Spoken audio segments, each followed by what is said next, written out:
Hello everyone, welcome to my channel. If you're new here, my name is Katie and I love doing all sorts of budget crafts, Dollar Tree crafts. Today's video is going to be some high-end Pottery Barn inspired and just some things I came up with, decor items on a budget. If you like this video, please give it a thumbs up and click the subscribe button. Make sure to put on the little notification bell so you get alerts when I upload new videos. I usually try to upload 1 to 2 times a week depending on what's going on in my personal life.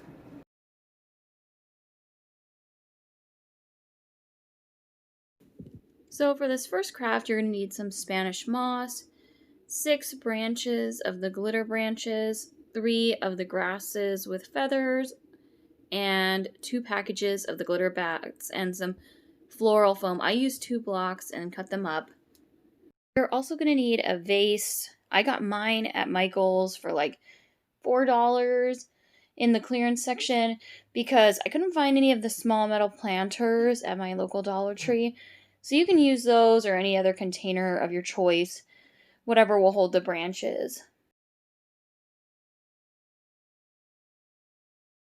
You remove all the tags off the branches and you're just going to take whatever container you have and you're going to fill it completely up with the foam. I staggered mine and made them different layers so I could give the branches different heights and they all weren't one level. The thing I did was I took and cut off all the feathers off the grass.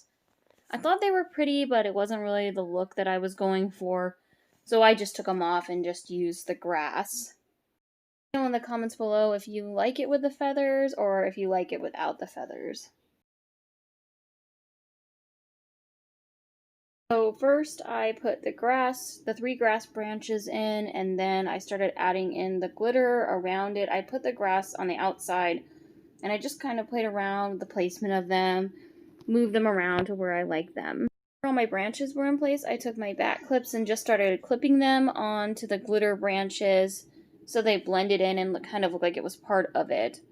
It was hard to see, but you just clip them wherever you think looks best. There's no right or wrong way to go about it. Final step was just to add some Spanish moss. I was pretty low on it, so I ended up having to use some reindeer moss, but I feel it would look best with just the Spanish moss in it. So once I go pick up some more, I'm just going to go ahead and add it in, and then that was it. I put mine outside my front door, and I just love the way it looks. Total cost me about $15, which is better than the $40 at Pottery Barn.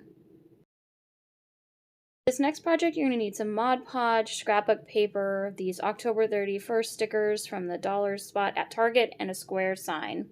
My scrapbook paper came from Joann's in a big pack, which I got for half off, but you can use any scrapbook paper you have on hand or the 25-cent ones from Hobby Lobby.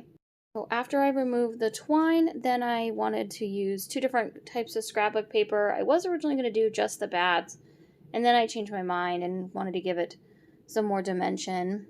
Once I measure where I want to cut, then I just cutted it out and put it right on my board, and then I wanted to cut off the part that had the little hole from the top of the scrapbook page, so I just cut that right off and then used the backside. I thought I was going to need 2 pieces, but I only needed 1, so I just went and flipped it around and lined it up. Once I was done with that, then I went and added some Mod Podge on the bottom half.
After you're done putting the Mod Podge on the bottom, just press down and rub outwards on the paper to smooth it out. This paper is really thick, so I didn't have any problems with any bubbles or anything like that. Done with the bottom, then I did the same thing to the top with the other piece of scrapbook paper.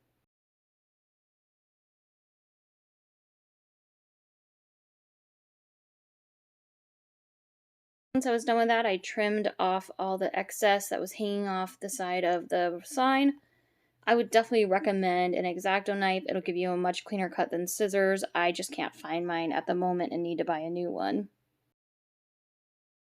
Then I got my sticker and my ruler, and I just figured out where I wanted to place it, and then I'm peeling it off. And I use the ruler as like a guideline, and I also use the sticker paper just so I can make sure I have it all lined up perfectly. Not sure if you can see what I'm doing there, but just making sure that I have enough space for all the letters to fit.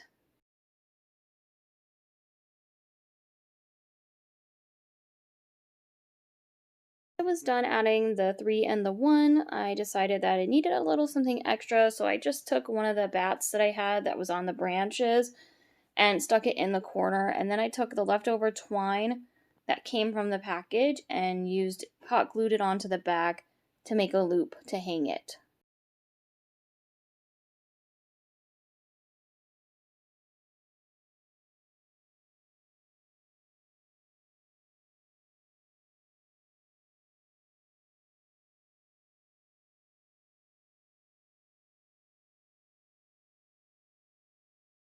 For this next project, you're going to need two glitter branches of pumpkin from the Dollar Tree, and a wood stem and some hot glue and some spray paint or chalk paint. Kind of messed it up and melted it a little bit, but I didn't mind too much. But you can definitely use some chalk paint and it'll do the job. I would just do a couple coats of the ink chalk paint by Waverly. So the first thing I did after the paint was dry is I took my branches and used my wire cutters and cut individual little pieces off those branches. Then I used it and hot glued them into like the folds of the pumpkin and then glued it at the bottom.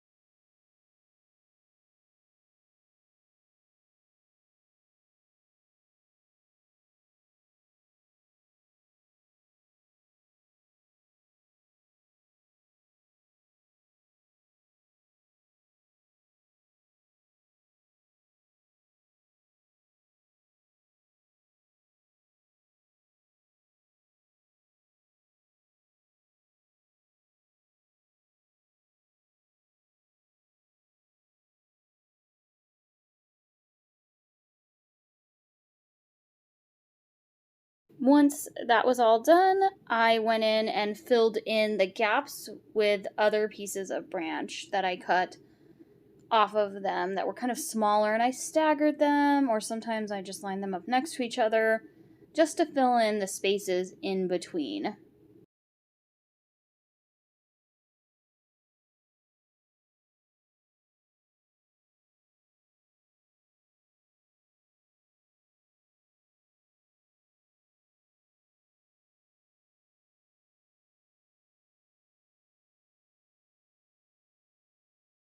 I really only used one set of branches, but depending on how full you want it, I would definitely get two just to be safe, or if you're using a different size pumpkin that's a little larger.